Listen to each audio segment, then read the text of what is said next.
Bonjour à tous, bienvenue dans ce journal de la mi-journée. On commence cette édition avec l'ouverture progressive et partielle du service des étrangers de la préfecture à partir de demain vendredi. L'information vient de nous parvenir et ce matin, les accès à ce service sont restés bloqués. 2 sections de la police nationale ont été déployées à la suite de la mobilisation des membres du collectif de défense des intérêts de Mayotte. Le CODIM est toujours remonté contre les services de l'État, comme vous allez le constater avec cette interview d'Andy Rigotard, membre du CODIM. Il est au micro de Gervais Nietzsche et Fahar Ousseli. Nous, ce qu'on veut, c'est l'application de la loi. Donc aujourd'hui, on est devant la préfecture parce que tout simplement, on ne va pas pénaliser toute la population, mais on estime que la préfecture, c'est les représentants de l'État. Donc, soit ils font leur travail régalien, ou bien le préfet démissionne et il laisse la place à un autre.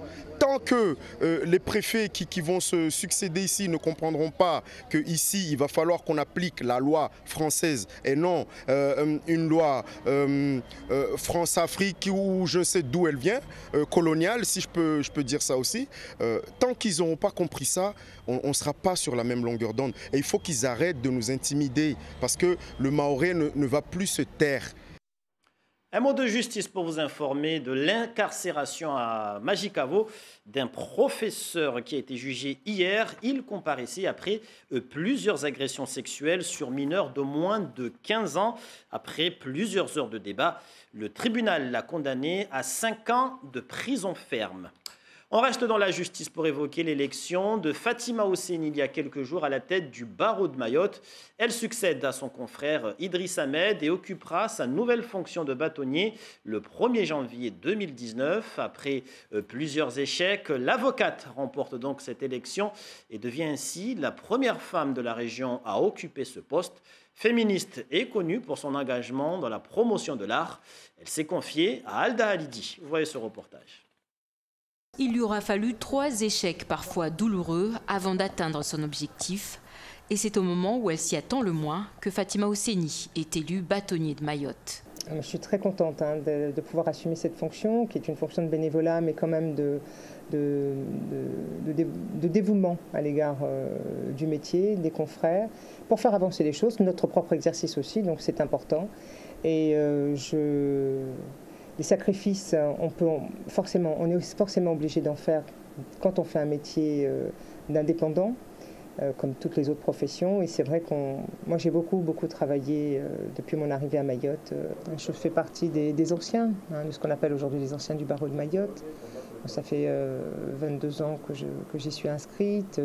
J'exerce ce métier depuis plus de 25 ans, je suis en 26e année aujourd'hui, donc c'est vrai que l'expérience et le vécu sont un atout pour cette fonction. Une élection qu'elle remporte sur le fil à 1 voix près. Il faut dire que l'avocate n'a pas toujours fait l'unanimité auprès de ses pairs. On l'a dit pugnace, avec un caractère bien trempé. Mais pour ceux qui travaillent avec elle, c'est aussi sa force. C'est quelqu'un qui aime le travail bien fait, pour montrer aux gens ce qu'elle veut. Elle veut surtout que ces dossiers soient menés comme elle le souhaite. C'est une femme qui a travaillé dur pour y arriver, mais elle a aussi un côté masculin qui la rend accro au travail. Aujourd'hui, l'avocate se décrit comme une femme différente de celle qui arrivait à Mayotte 21 ans plus tôt. Je suis plus calme qu'à mes jeunes années, je suis un peu assagie, je suis plus assagie, mais ça ne signifie pas que j'ai perdu ma force de vie et je reste quelqu'un de très dynamique et de combatif. L'autre facette de Fatima Hosseini s'expose sur les murs de son cabinet à travers son association Zangoma. Elle a longtemps œuvré pour promouvoir les artistes de la région. Il n'y a pas beaucoup de lieux, mais il n'y en a quasiment pas, il n'y a pas de lieu où on voit des œuvres d'art contemporain. Donc il était important, là où je passe le plus clair de mon temps, dans mon travail, de pouvoir le faire, en dehors aussi des expositions que je peux mener au travers de différentes associations.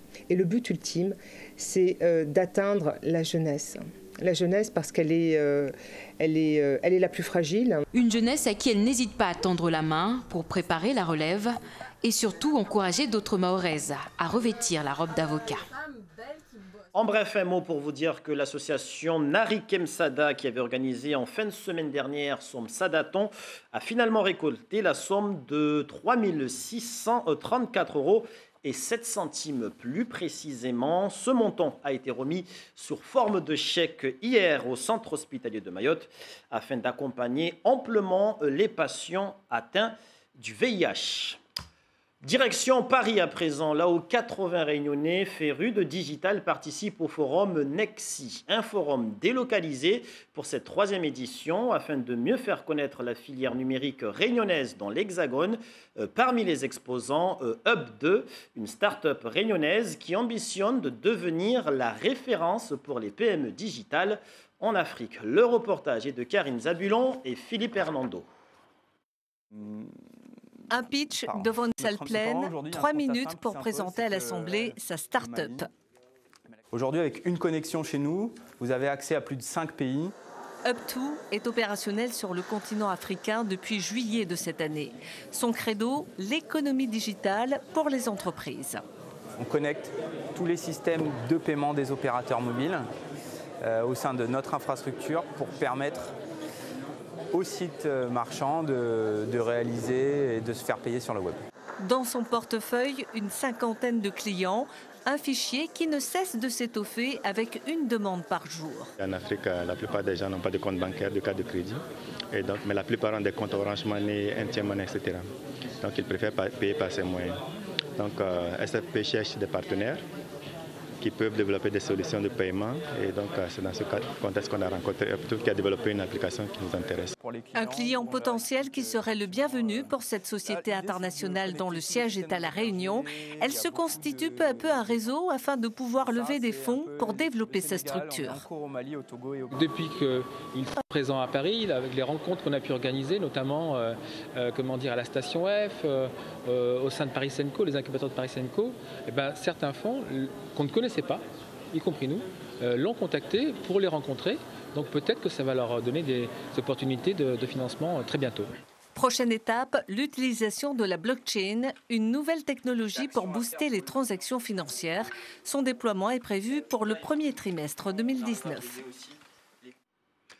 Et pour terminer cette édition, direction l'aéroport de Pamandzi, là où des lycéens de Mamoudzou Nord ont démarré hier une initiation au pilotage, un projet lancé par leur professeur de français et financé par l'Éducation nationale. Parmi les objectifs visés, faire des émules et construire un projet professionnel. Le reportage est d'Hachim Saïd-Hachim et Géraldine Lui. Après quelques heures de cours théoriques, place à la pratique. Ces lycéens découvrent les sensations du pilotage, atterrissage et décollage aux commandes d'un biplace. Pour faire déplacer l'avion quand on est sur terre, c'est avec ça là, les pédales. Et tu mets le pédale à droite, l'avion il tourne à droite et à gauche pour qu'il tourne à gauche. Et en l'air, plutôt on va utiliser la manche. Pour virer à droite, tu vires à droite. Et à gauche, tu vires à gauche. Issouf, Mathilde et Boussery ont effectué chacun 30 minutes de vol au-dessus de Mayotte, sous une belle météo, un temps idéal pour une initiation. Le premier vol, c'était comment? Génial, il n'y a rien de mieux. On a une magnifique vue, en sachant que Mayotte, c'est magnifique. Et donc, il faut vraiment le faire, venez. Comment vous envisagez la suite après ce vol d'initiation? Est-ce que ça vous donne une envie d'aller plus loin? Oui, exactement. On a envie de piloter notre propre avion. On était allé jusqu'au port de Longoni là-bas, on a fait le tour, on est revenu là, on a vu la barrière de corail, c'était magnifique. Est-ce que tu t'es dit là-haut que ça y est, j'ai trouvé ma vocation, je veux faire pilote? À un moment, ça m'a traversé l'esprit, c'est resté. Et je vais faire pilote. C'est ce que je me suis dit là-haut. Et j'espère pouvoir faire pilote si je ne change pas d'orientation. Former, orienter ces jeunes vers les métiers de l'aéronautique rentre dans les objectifs du projet, initié par leur professeur, un passionné d'aviation. Ce sont des lycéens qui sont en première. L'orientation arrive en fin de terminale. Souvent, les jeunes n'ont pas trop d'idées. l'orientation, qu'est-ce que je vais faire plus tard. Donc moi, j'ouvre d'autres horizons. L'aviation, au-delà de pilote, hôtesse de l'air, autour de l'aviation, il y a plein de métiers qui gravitent. Donc l'objectif, c'est de préparer des élèves au futur, à l'orientation, à réussir une orientation. La formation est complétée par quelques astuces conseillées par l'instructeur. On reçoit ici tout le vent et ici on reçoit juste la pression atmosphérique. Et à chaque fois, pour pas que nos amis les mouches ou les abeilles nous bouchent le trou, on met quelque chose pour pas qu'elles rentrent dedans. Voilà. Alors, en tant qu'instructeur, comment les avez-vous trouvés Ah oui, ils sont très réceptifs. Alors ce qui est un peu étonnant, mais maintenant j'ai un peu l'habitude, ça fait quand même quelques années que je viens ici et que je prends des élèves BIA. Ce qui les étonne tout le temps, bon, le pilotage, tout ça, ils sont émerveillés. Mais ce qui les étonne, surtout pour les jeunes Mahorais, c'est de découvrir leur île. Cette année, 20 lycéens se préparent à passer les épreuves pratiques et théoriques du brevet de pilotage au lycée Mamoudzou Nord. Fin de ce journal, merci de nous avoir suivis.